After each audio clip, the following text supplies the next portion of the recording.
America, 1920. The country is following the Monroe Doctrine in Washington's farewell address.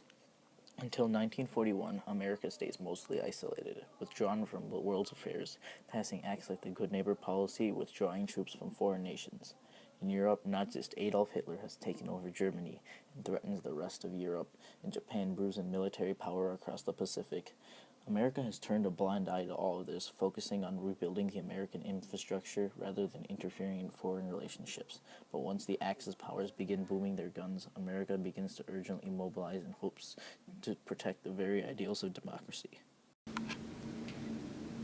When the WWII committee came out with their report, it showed that America hadn't really gained very much in World War I. And this really made America look inward on itself and its own issues, rather than the issues of the rest of the world. With this, the United States passes a set of laws now known as the Neutrality Acts, attempting to limit American involvement in future wars. America is turning the blind eye, but it cannot for long. In 1931, Japan invades Manchuria. The United States swiftly responds with the Stimson Doctrine. The United States slowly begins transitioning into the change of foreign involvement.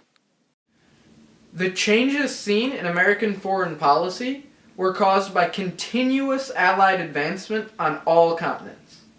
FDR knew that America would have to join the war eventually, and that's why he passed the Selective Service Acts. FDR later delivers his Four Freedoms speech on what rights every human being should be given. Those who would give up essential liberty to purchase a little temporary safety deserve neither liberty nor safety. FDR's speech was a huge game changer in terms of constitutional rights.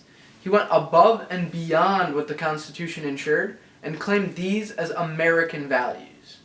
These became symbols which revolved around World War II and drew the line between a fascist nation and a free one. And these symbols are still looked to today.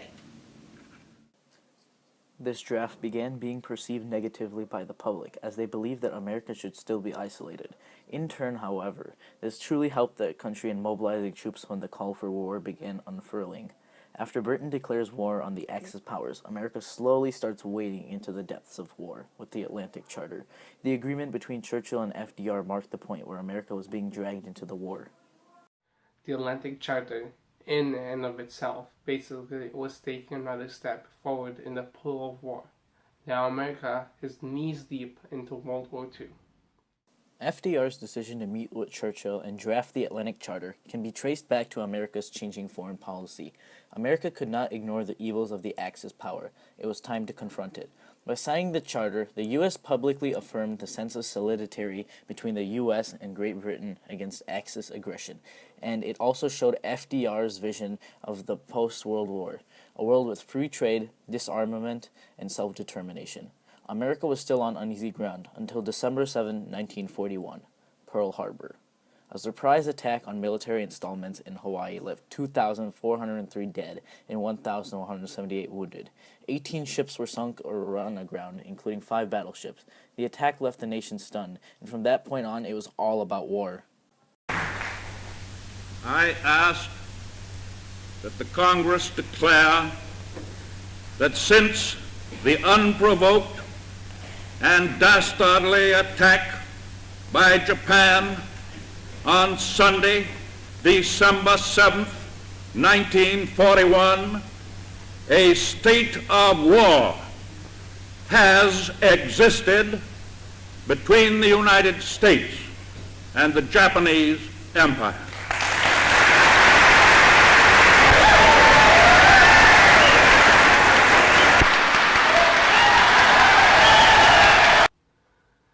The attack on Pearl Harbor changed America's perspective instantaneously. They went from isolationists to war hawks in no time. I don't think anyone after Pearl Harbor did not want to go to war with Japan. The next day after Pearl Harbor, America declares war on Japan.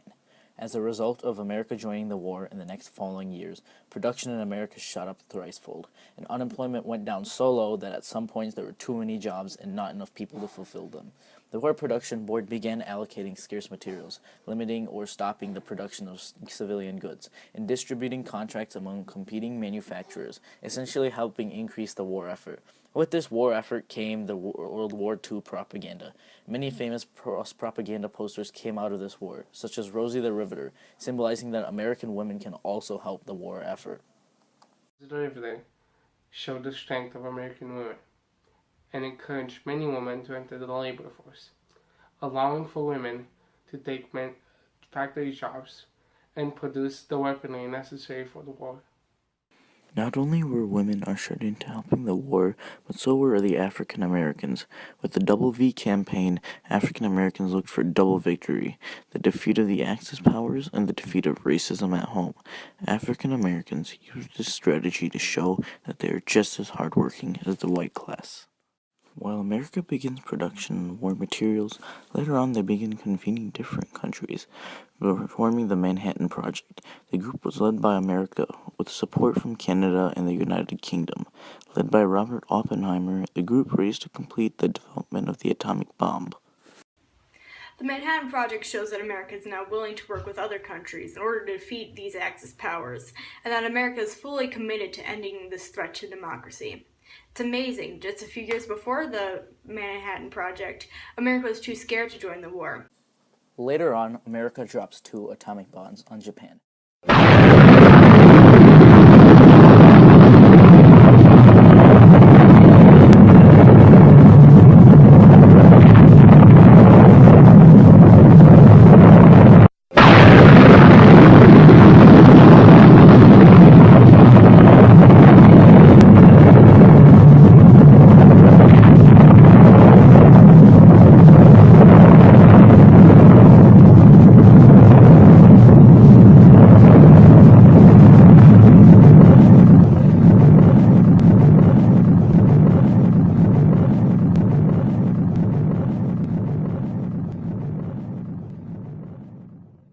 Producing devastating effects and bringing Japan to its knees, surrendering.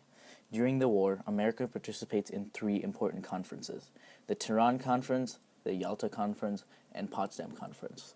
At Tehran, the Big Three agree that they should work together to defeat the Axis powers. At Yalta, the Big Three convene to discuss what to do at the end of the war. At Potsdam, the Big Three settle on the terms of surrender and what to do with Germany now that they have surrendered.